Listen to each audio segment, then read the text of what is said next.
Okay, let's begin. We're going to start with 4 today. We're going to do 4 and 5. We're going to just reflect. All right, so day 4.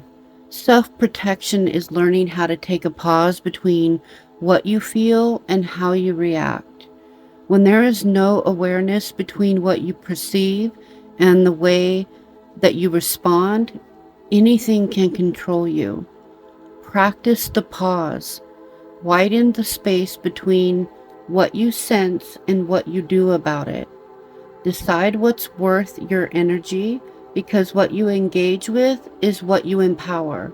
So if you have PTSD, I want to address this for a second. Even if you don't, even if you're someone that is just very reactionary, you react before you think and then before you speak. If you're someone that says, I wish I would have handled that differently, work on the pause. I am somebody that does that. So I have worked on pausing, and I ask myself in that pause, how do I want to be perceived? If I want to be perceived as being taken seriously, then I need to advocate for myself in this moment. When you're reactionary, you won't be perceived and be taken seriously. You'll just be, oh, you're that person that pops off all the time. Take a step back, take a moment, and realize that you can gain some control and decide how the outcome will be. Day 5. There are 2 rivers running through us at all times. One that carries all the voices of the world, and the other a single voice that stands alone. The voice of our inner guide.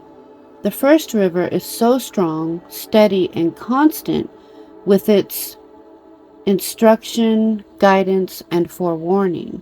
Most of us live mindlessly, being pulled to each milestone, each thing we were told to reach for, to move toward, to achieve.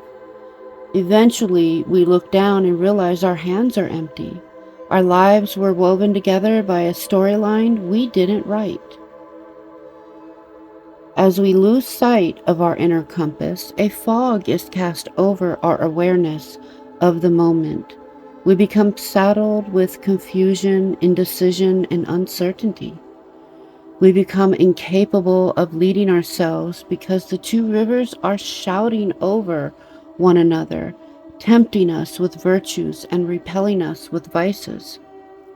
Over time, we become consumed by the stiffness of trying to be what we are told, existing in contrast to the soft, effervescent truth living deep inside. Despite how loud that first river can become, we can always hear the quiet call of the second.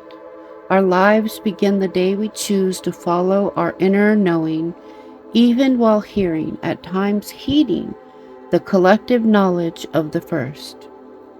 The first realization of wisdom in recognition that there is truth fragmented everywhere, and to delineate the 2 rivers into wholly good and wholly bad is to deprive ourselves of the truth and beauty that our hearts are truly trying to bring about. The journey is not about abandoning one in favor of the other, but knowing it is when it is time to listen, to hear, and to follow each.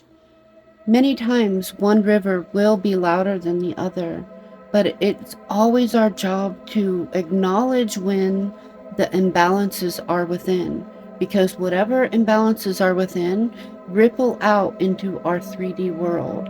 So what can you take from today's, we got crystals on them, but what can you take from today's day 4 and day 5? What do you take from this, and how can you apply a lesson within this for your life now?